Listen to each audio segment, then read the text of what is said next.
Verified incident logs. Authentic footage. Pure accountability. Welcome to Bodycam Incident Reports. Hands behind your back. 1 second, what's going on? Get on the ground. I'm not doing Turn anything. around. Now, Why are you doing this? stop resisting. I'm not, hey, Hands behind your back. Give me your hand. don't move. This is crazy, man. Cuffs are on. Stay still. These 15 seconds look like a routine arrest, but they destroyed one career and set off a chain of events no one expected, because the officer shouting those commands had no idea who he had just detained. It was an ordinary afternoon in a modern American city, the kind of day that doesn't register as important while it's happening. Traffic moved through the streets at its usual pace. People walked in and out of buildings without paying attention to anyone around them, and the city functioned the way it always does, quietly, routinely, predictably. Nothing in the air suggested danger. Nothing felt tense. Nothing felt unstable. It was just another normal day in a place where thousands of ordinary moments pass without meaning or memory. On a quiet section of the street, a black man in his late 30s stood near his car on the sidewalk. He was dressed in plain civilian clothes, carrying nothing unusual, wearing no uniform, no symbols, no identifiers of any kind. There was nothing about him that marked him as important, powerful, or significant. He wasn't speaking loudly. He wasn't arguing with anyone. He wasn't causing a disturbance. He wasn't attracting attention. He was simply there, standing near his vehicle, existing in the space like anyone else in the city. People passed by without looking at him. Cars drove past without slowing down. The environment treated him as invisible, the same way cities treat most people most of the time. Nothing about the scene suggested conflict. Nothing suggested confrontation. Nothing suggested that this moment would become part of a recorded incident that would later be analyzed, replayed, and dissected by strangers who had never been there. A few blocks away, a patrol unit was moving through its routine route. Another shift, another day, another set of streets to cover. Inside the vehicle was an officer who had done this hundreds of times before, responding to calls, making stops, approaching people, asserting authority. It was a system he knew well and a role he was comfortable in. He didn't see himself as part of a larger story. He didn't think in terms of consequences or patterns. He thought in terms of control, compliance, and command. When the call came in, it didn't sound urgent. There was no report of violence, no report of a weapon, no report of an active crime, no emergency language, no panic in the dispatcher's voice. Just a brief description, delivered in the neutral tone of routine communication.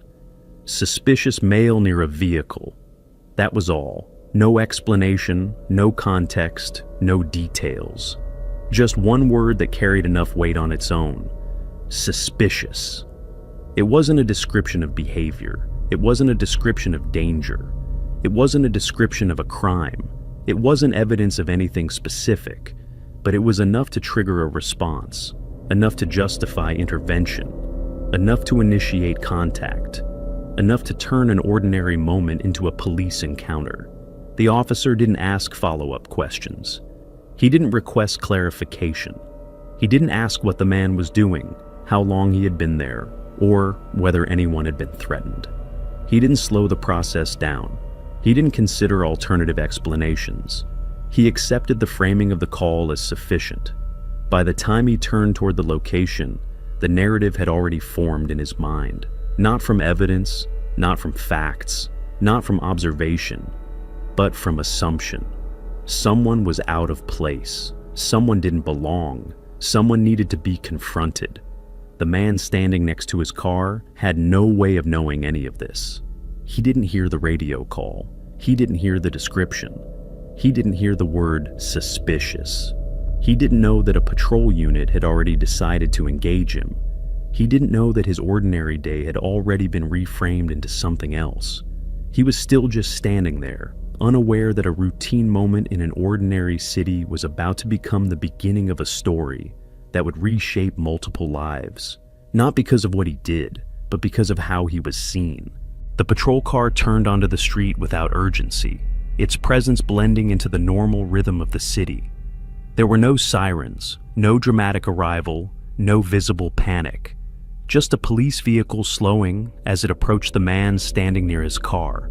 From the outside, the moment looked routine, almost unremarkable. Another officer, another stop, another interaction that would normally pass without consequence or memory. But the mindset inside the vehicle was already set. The officer didn't arrive to observe. He didn't arrive to assess. He didn't arrive to gather information. He arrived with a conclusion. The description he had received, suspicious male near a vehicle, had already framed the situation as a problem to be managed, not a question to be answered. There was no curiosity, no uncertainty, no openness to interpretation. The encounter was already defined before it began. As the officer stepped out of the patrol car, his posture was rigid, controlled, and assertive. His hand rested close to his belt, his body language communicating authority and command before a single word was spoken. He moved directly toward the man, closing the distance quickly, not creating space for conversation, not allowing room for explanation. The black man near the car turned as he noticed the approach. There was no attempt to flee, no sudden movement, no sign of panic, no defensive posture. He simply looked up, registering the presence of law enforcement in front of him, expecting what most people expect in that moment. A question, a request, some form of explanation. That's not what came. The first words weren't neutral. They weren't calm. They weren't investigative. They were commands, sharp, direct, authoritative, the kind of tone designed to establish control immediately, not communication. The man tried to speak, to understand what was happening, to ask why he was being confronted, but the space for dialogue never opened. The officer's voice dominated the interaction from the first second, cutting through any attempt at conversation. This wasn't an exchange, it was a directive. The situation escalated almost instantly, not because of resistance, not because of aggression, not because of threat, but because of momentum. Once authority is asserted in that way, the interaction stops being about facts and starts being about compliance. Bystanders began to slow their steps. A few people turned their heads. Someone across the street paused.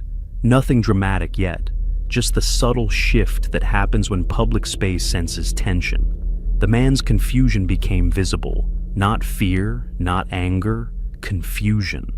The kind that comes when a normal moment suddenly becomes something else without explanation. He wasn't arguing, he wasn't shouting, he wasn't challenging authority. He was trying to understand why he was being treated like a problem, but understanding was never the goal of the encounter. Control was.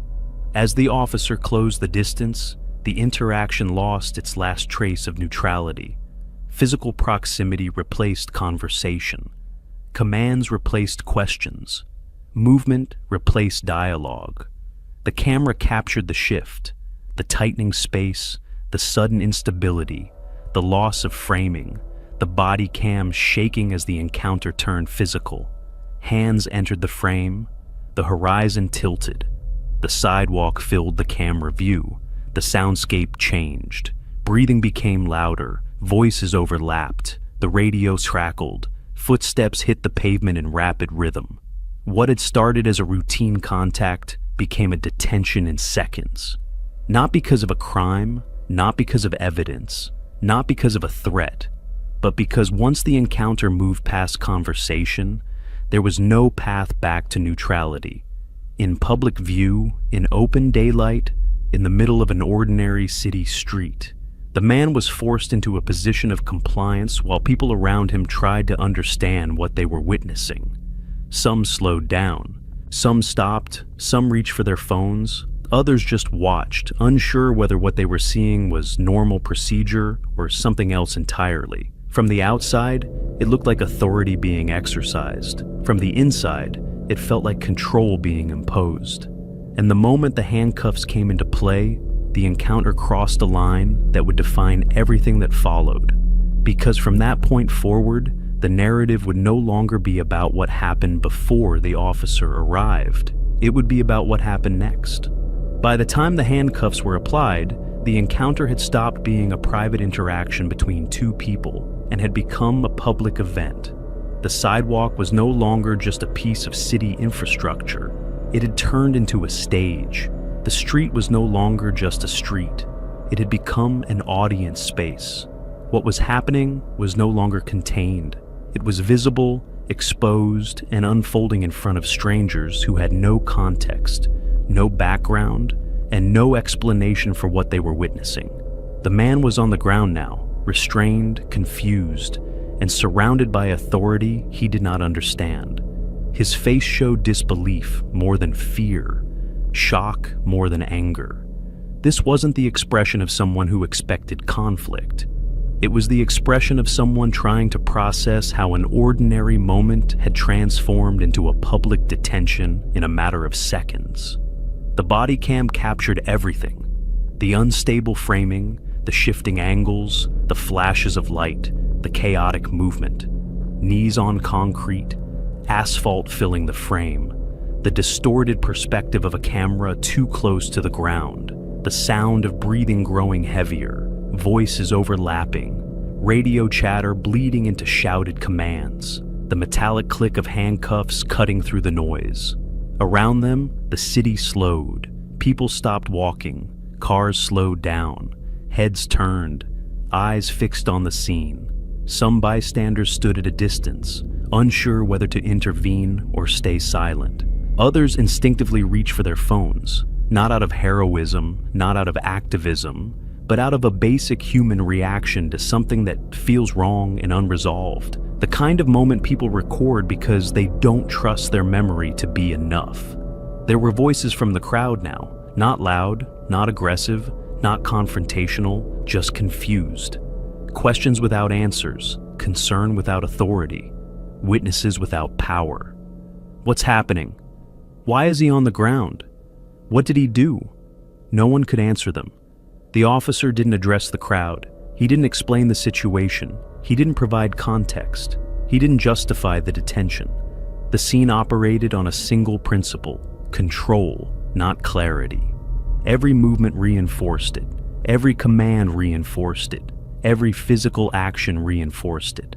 The man tried to speak, to explain, to ask what he was being detained for, but his voice was swallowed by the noise of the moment, by the authority of the situation, by the structure of the encounter itself. Once a person is on the ground in handcuffs, their voice loses legitimacy in the eyes of the system. Their words stop being information and start being treated as noise. This was no longer about investigation. It was no longer about suspicion. It was no longer about a call for service. It was about narrative control. From the outside, the image was simple: a man in handcuffs, an officer in uniform, authority being exercised. For many observers, that image alone carries an assumption of guilt, even without evidence, even without explanation, even without context. The visual hierarchy does the work that logic doesn't. Uniform, badge, weapon, handcuffs. The symbols speak louder than facts. And in that moment, the story was being written in real time, not by evidence, not by investigation, not by law, but by optics. The man on the ground was no longer seen as a person standing by his car. He was now a detainee. The officer was no longer a responder. He was now control. Roles had been assigned, and those roles would shape how every second that followed would be interpreted, recorded, remembered, and later judged. What no one in that crowd knew, what no one watching from the sidewalk could have known, was that this scene was only the surface layer of the story, that what they were witnessing was not the core conflict, but the beginning of something much larger. Because the identity of the man in handcuffs would soon change the meaning of everything that had just happened. And the moment that identity came into the open, the narrative would no longer belong to the officer, the camera, or the street. It would belong to the truth. The turning point of the incident did not come through force or escalation, and it did not come from the crowd, the noise, or the growing tension surrounding the scene. It came quietly, almost invisibly, through information rather than action.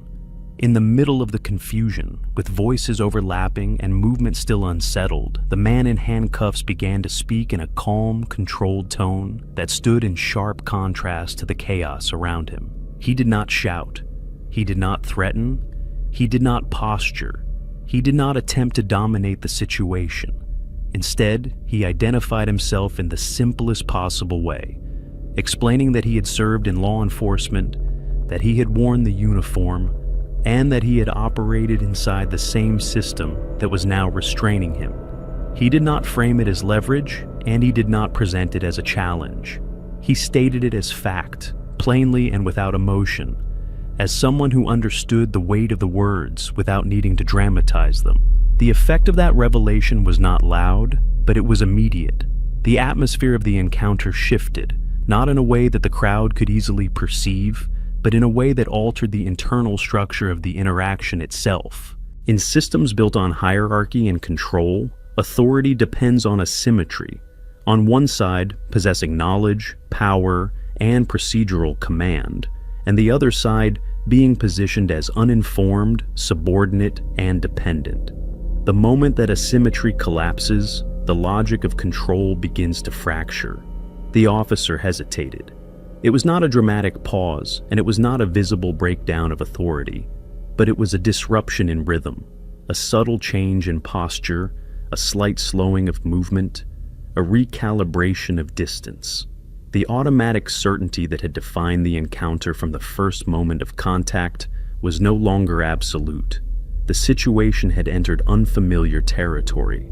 This was no longer a simple civilian encounter. The man on the ground was no longer just a detainee or a subject of control. He was someone who understood the system's language, its procedures, its internal logic, and its operational boundaries. He spoke not in the language of outrage, but in the language of policy. He referenced protocol rather than injustice, process rather than emotion, structure rather than protest. His words were precise, measured, and procedural, not reactive. That precision mattered more than volume ever could. Systems are not destabilized by anger. They are destabilized by understanding. They are not threatened by chaos. They are threatened by clarity. Emotion can be ignored, dismissed, or overpowered. Knowledge cannot be as easily neutralized. The crowd could not hear the significance of the exchange. The bystanders saw only fragments of conversation and movement. The cameras captured sound but not meaning. To anyone watching from the outside, it looked like another routine police interaction unfolding in public space. But beneath the surface, the encounter had already transformed. It was no longer about suspicion. It was no longer about presence. It was no longer about a call for service. It had become a moment of internal contradiction, the system encountering someone who understood it well enough to expose its flaws from within. And when institutions face that kind of contradiction, they do not respond with empathy, and they do not respond with humility. They respond with self-preservation. The real consequences of the incident did not unfold in the street, and they did not happen in front of cameras, crowds, or witnesses. They unfolded quietly, through systems, processes, and structures that operate far from public view. Like most institutional responses, what followed was not dramatic, emotional, or theatrical. It was procedural. It was administrative. It was controlled. The kind of response that happens in offices, review rooms, and internal channels, not on sidewalks and city streets. The body cam footage was logged into evidence systems. Radio transmissions were archived. Reports were written, reviewed, and cross-checked. Witness videos were collected and cataloged. Timelines were reconstructed. Statements were compared against recordings. What had felt like a chaotic confrontation in real time was reduced to data, frames, timestamps, transcripts, and documentation. Once the incident entered that phase, the narrative changed. It was no longer defined by perception, emotion, or public reaction. It became a matter of liability, procedure, and exposure. The question was no longer whether the interaction felt wrong. The question became whether it could be justified within policy. Every decision was examined through that lens. The officer's approach was analyzed against protocol. The escalation was measured against procedure. The justification for the detention was evaluated against departmental standards. The language used in reports was compared to what the footage actually showed. What emerged was not a single mistake, but a sequence of decisions that could not be easily defended as routine. The system did not frame this as a moral failure or an ethical collapse. Institutions rarely do. It framed it as risk. And systems respond to risk with containment. The process that followed was quiet, structured, and internal. Reviews moved through administrative channels. Supervisors assessed exposure. Legal departments evaluated liability. Risk profiles were created. The focus was not on justice in a moral sense, but on stability in an institutional sense. The question was no longer, was this right?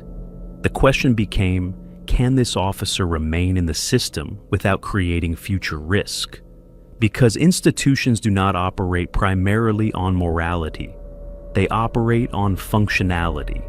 When a person becomes a credibility problem, a liability issue, or a procedural risk, the system does not interpret that as injustice.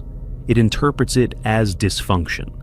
And dysfunctional components are not punished. They are removed, not as an act of accountability, not as a statement of ethics, not as a public admission of wrongdoing, but as a method of risk management.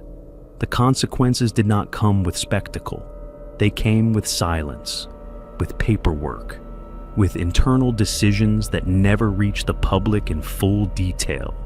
Careers do not always end in courtrooms or headlines. Sometimes they end in administrative files and quiet separations that leave no visible trace in the public record. What the public saw was a video. What the system saw was a risk profile. What witnesses experienced was a moment of public detention. What the institution processed was exposure. And the man who had been standing next to his car on an ordinary day became the catalyst for a chain of events he never intended to trigger. Not because of a crime, not because of a threat, and not because of violence, but because a system built on control encountered someone who understood it well enough to challenge its structure from the inside. In the end, the story was not about one officer, and it was not about one arrest. It was about how power reacts when it is confronted not by force, but by knowledge, not by chaos, but by clarity, and not by resistance, but by understanding. Because force can be contained, emotion can be dismissed, but systems become unstable when the people inside them begin to recognize their own contradictions.